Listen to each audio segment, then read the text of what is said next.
은혜 받으실 하나님의 말씀은 요한계시록 4장 1절에서 4절 말씀입니다.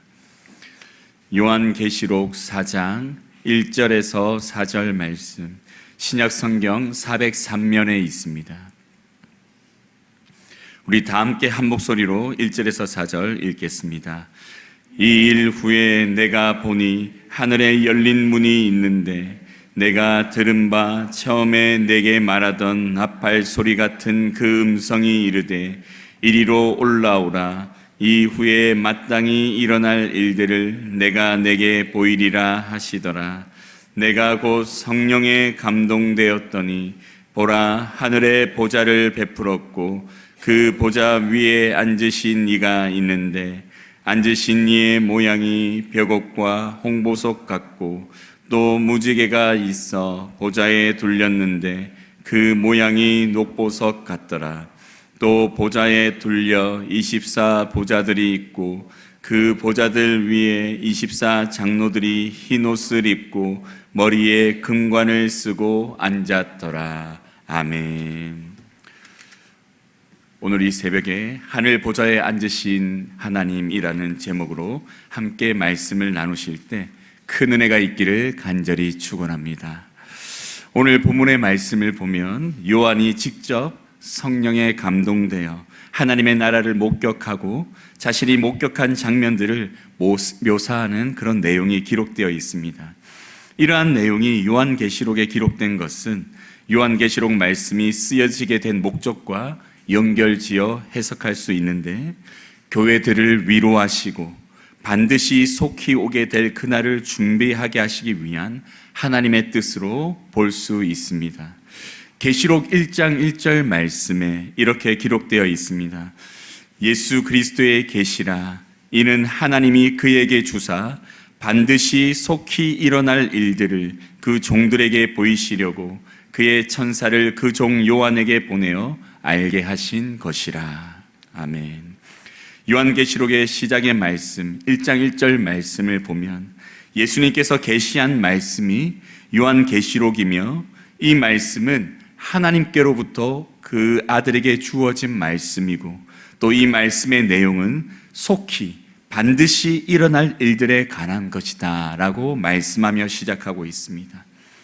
이 말씀을 통해 우리가 알 수 있는 것은 요한계시록 말씀은 초대교회 성도들에게, 고난 가운데 있는 주의 교회들에게 반드시 속히 일어날 일들을 계시하여 가르쳐 주므로 이 말씀 안에서 그들이 지금 당하고 있는 환난과 고난에 위로함을 얻고 또 그날을 준비할 수 있도록 하나님께서 주신 말씀임을 우리가 알 수 있습니다. 그리고 이 말씀은 지금의 우리에게도 주어지며 이제 장차 속히 오실 예수 그리스도, 그분이 오실 그날을 성도들이 어떠한 모습으로 준비해야 되는지를 가르쳐주는 귀한 말씀이라 할 수 있습니다. 이러한 그리스도의 계시가 요한에게 주어지며, 먼저는 7 교회들에게 예수님께서 주신 말씀이 기록되었고, 이제 오늘 본문에서는 이 말씀이 7 교회에게 주어지는 말씀이 기록된 이후에 또 다른 말씀이 주어짐을 우리에게 말해주고 있습니다. 우리 1절 말씀 다시 한번 읽겠습니다.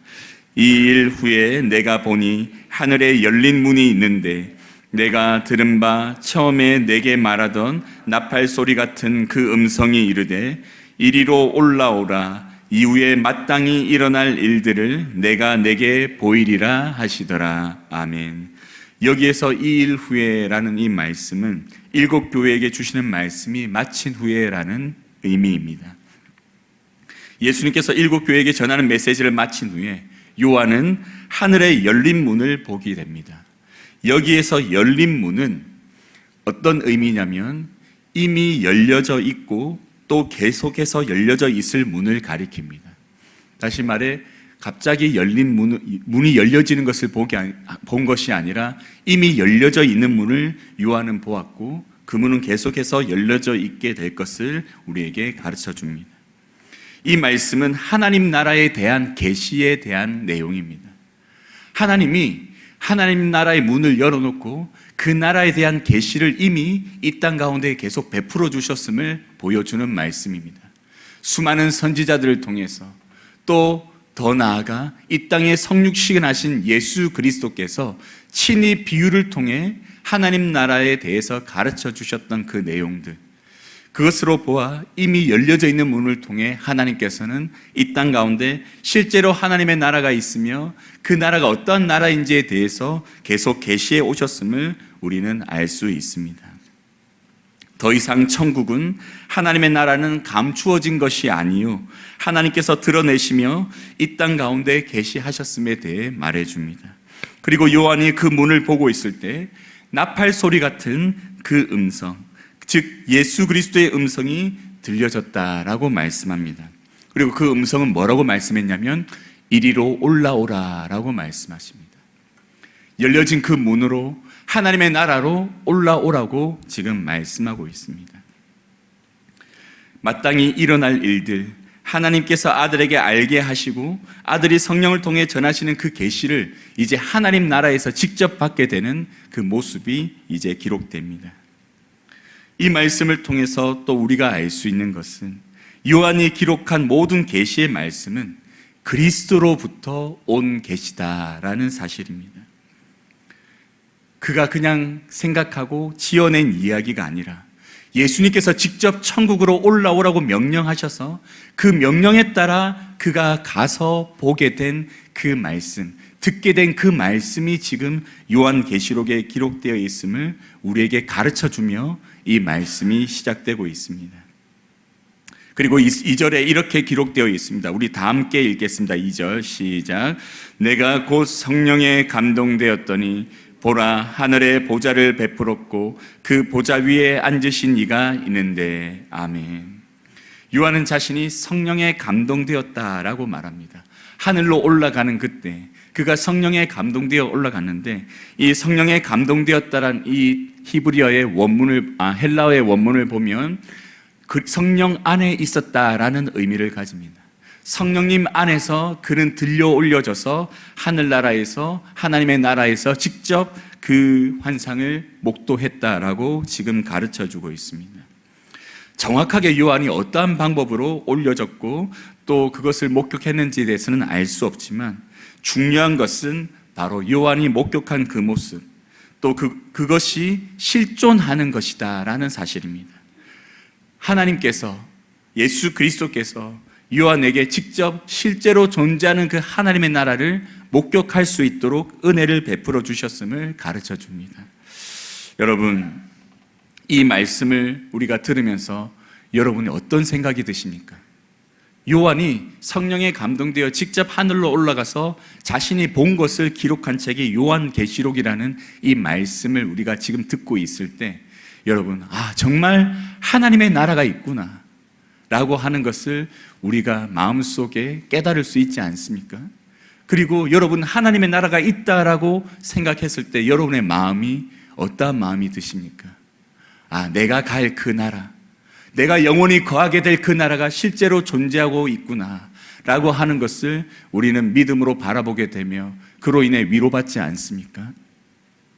어쩌면 하나님께서는 지금 요한에게 이러한 하나님의 나라를 직접 보여주시며 글로 기록하게 하심으로 초대교회 가운데 지금 신앙 안에서 고난과 고통 가운데 있는 그들, 그 믿음이 흔들리며 그 극심한 환난 속에서 교회를 떠나는 그들의 마음과 아픔을 위로하시고, 하나님께서는 그들이 요한의 입술을 통해 전해지는 하나님의 나라가 실제로 존재하고 그 나라에 하나님이 계심에 대해서 들려지게 하심으로 그것을 견디게 하시고 이기게 하시고자 하는 그 마음이 이곳에 있지 않을까 우리는 생각해 볼 수 있습니다.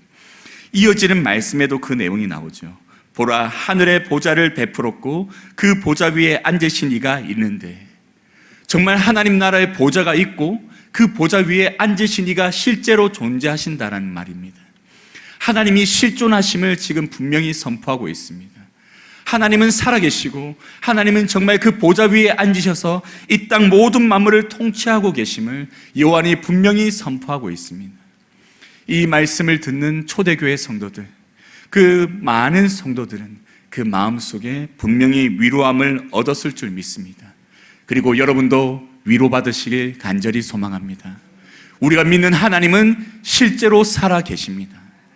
그 그 하늘에 임재하시고 가장 높은 보좌에서 이 땅을 다스리고 계시며 그 옆에 예수 그리스도께서 서 계셔서 우리를 중보하심으로 우리로 하여금 이 고난과 환난이 가득한 이 땅을 승리하게 하시고 은혜로 지나가게 하시며 결국에는 우리로 하여금 그 하나님의 나라로 갈 수 있도록 인도해 가실 줄 믿습니다. 이 말씀이 여러분에게 큰 은혜가 되는 이 새벽이 되길 간절히 축원합니다. 우리 계속해서 3절 말씀 우리 다 함께 읽겠습니다. 앉으신 이의 모양이 우리 2절 말씀 죄송합니다. 우리 2절 말씀 우리 다시 한번 읽겠습니다. 시작. 내가 곧 성령에 감독되었더니 보라 하늘에 보좌를 베풀었고 그 보좌 위에 앉으신 이가 있는데 우리 3절 말씀 계속 읽겠습니다. 앉으신 이의 모양이 벽옥과 홍보석 같고 또 무지개가 있어 보좌에 둘렀는데 그 모양이 녹보석 같더라. 아멘. 실제로 보좌 위에 앉아 계신 하나님을 지금 사도 요한이 묘사하고 있습니다. 근데 그 모양을 벽옥과 홍보석 같다라고 이제 묘사하고 있습니다. 그리고 그 주위에 무지개가 있어 보좌를 두르고 있는데 그 모양은 또 녹보석 같다라고 묘사합니다. 여러분, 사도 요한이 처음으로 실존하시는 하나님의 그 영광을 목격했을 때 이렇게 보석으로 묘사한 이유가 무엇일까요?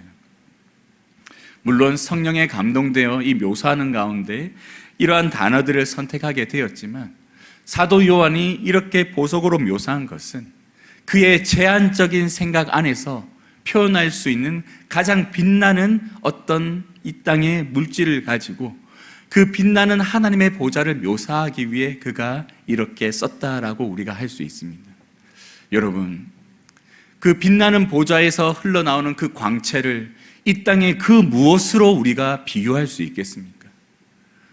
이 땅의 것으로는 전혀 비교할 수 없습니다.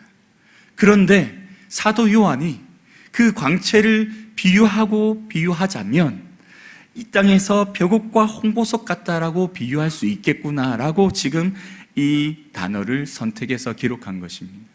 그렇기에 우리가 요한계시록을 이해할 때 그 사도 요한이 기록한 그 비유를 우리가 그대로 받아들이는 것이 아니라 정말 우리가 이 땅의 언어로 비유할 수 없는 그 하나님 나라의 영광이 사도 요한이 직접 이 땅 가운데 목격했던 그 여러 가지 사물들과 언어 안에서 표현되었음을 우리가 생각하고 그 제한적인 것 안에서 묘사된 그것들을 우리가 받아들여야 된다라고 하는 것을 우리는 분명히 알고 이 요한계시록을 읽어야 됩니다.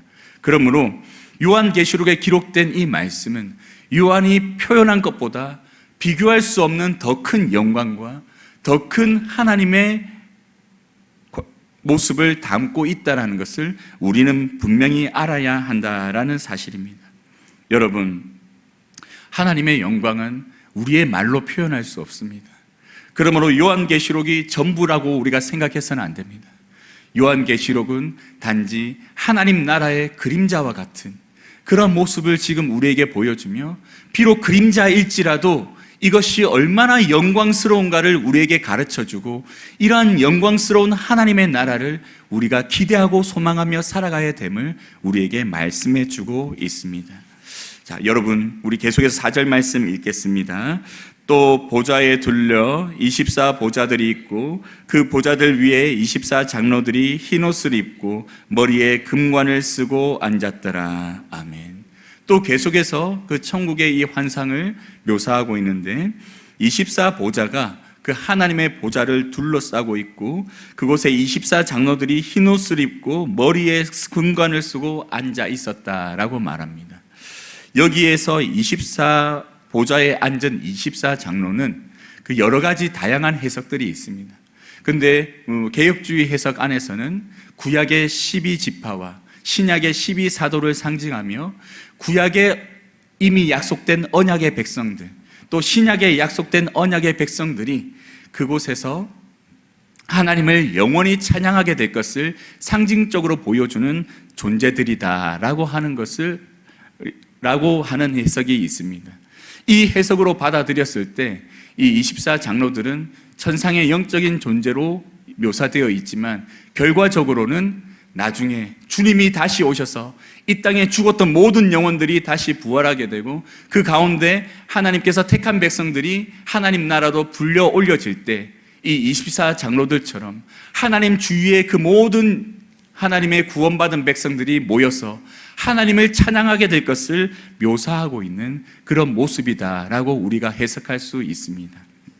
이를 통해 하나님 가운데 보좌에 앉아 계신 그 영광의 그 하나님을 완전한 예배로 찬양하며 영광 올려드리는 이 24 장로들의 모습을 통해서 이 시대의 성도들이 또 과거 예수 그리스도를 믿는 믿음으로 하나님을 믿는 믿음으로 죽었던 그 많은 하나님의 백성들이 결국에 영원한 생명을 누리며 영원히 하나님을 찬양하게 될 것을 하나님께서는 약속하고 계심을 지금 우리는 알 수 있습니다.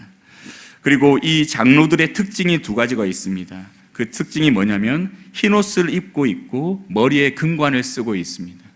흰옷은 거룩하고 순결함을 상징하죠.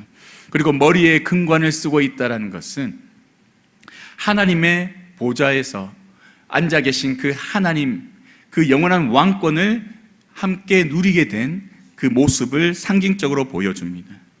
금관을 쓰고 있음으로 인해 하나님께서 통치하시는 그 나라를 함께 다스리는 모습이 그곳에 나타나는 것이죠. 이것은 바로 거룩하고 순결하게 영광의 모습으로 변화되어 예수 그리스도와 함께 하나님 나라에 가서 그리스도와 함께 왕노릇하게 될 택함 받은 하나님의 백성들의 모습을 상징적으로 보여주고 있습니다. 이러한 계시의 말씀들을 통해 하나님께서는 이 시대 속에 신앙을 지키며 믿음을 지킨 성도들이 어떠한 영광을 누리게 될지를 요한의 눈을 통해서 분명히 목격하게 하심으로 그 목격한 모습을 기록하게 하시고 그 기록한 말씀을 들려지게 하심으로 성도들에게 하나님과 함께하게 될 그 영광의 영원한 날들을 소망하며 이 땅에서 인내하고 승리할 것을 말씀해 주고 있습니다. 사랑하는 성도 여러분, 우리도 이러한 하나님의 뜻 안에서 요한계시록을 지금 묵상하게 된 줄 압니다. 요한계시록의 말씀을 묵상하는 가운데 정말 하나님의 살아계심을 다시 한 번 더 깊이 확인하게 되고 또 우리가 이 땅에 당하는 모든 환난과 고난 속에서도 승리해야 됨을 우리가 다시 한번 깨닫고 또 우리가 승리하였을 때 누리게 될 놀라운 영광을 사모하며 이 땅 가운데 오직 예수 그리스도의 이름 안에서 믿음을 지키며 살아가는 모든 성도님들 될 수 있기를 간절히 소망합니다. 오늘 하루도 사탄은 여러분을 넘어뜨리기 위해 계속해서 유혹하고 또 그 계략을 여러분의 삶 속에 베풀게 될 것입니다. 하지만 여러분, 그러한 모든 여러분의 유혹과 또 환난 속에서 여러분이 오직 그리스도 한 분만을 바라보며 견딜 수 있는 하루가 되길 간절히 소망합니다. 여러분을 분노하게 하는 일들, 여러분을 낙심하게 만드는 일들, 여러분 마음속에 포기하게 만드는 그런 모든 마음들을 기도 가운데 말씀 안에서 승리하여서 정말 오늘 하루도 마치 천국이 내 안에 있는 것처럼 살아갈 수 있는 우리 모든 성도님들 될 수 있기를 간절히 축원합니다. 아멘. 기도드리겠습니다. 사랑의 하나님 아버지, 우리에게 또 하나님 나라를 보여주시고 또 그곳에 하나님이 살아계심을 또 하나님의 백성들이 어떻게 하나님을 찬양하게 될 것인지를 미리 보여주시고 가르쳐 주신 그 은혜를 우리가 기억하며 오늘 하루도 그 천국을 소망하는 가운데 기쁨으로 살아갈 수 있는 우리가 되게 하여 주시옵소서. 어떠한 환난과 고난이 찾아온다 할지라도 우리가 하나님과 함께하게 될 그 영광을 우리가 사모하며 우리가 능히 예수 그리스도를 믿는 믿음 안에 승리하게 하여 주시옵소서. 우리 가운데 이러한 은혜가 분명히 주어질 것을 믿고 오늘 하루도 하나님께 우리의 삶을 의탁하며 나아가오니 하나님 우리를 도와주시고 우리를 인도하여 주시옵소서. 감사드리며 예수님의 이름으로 기도드립니다. 아멘.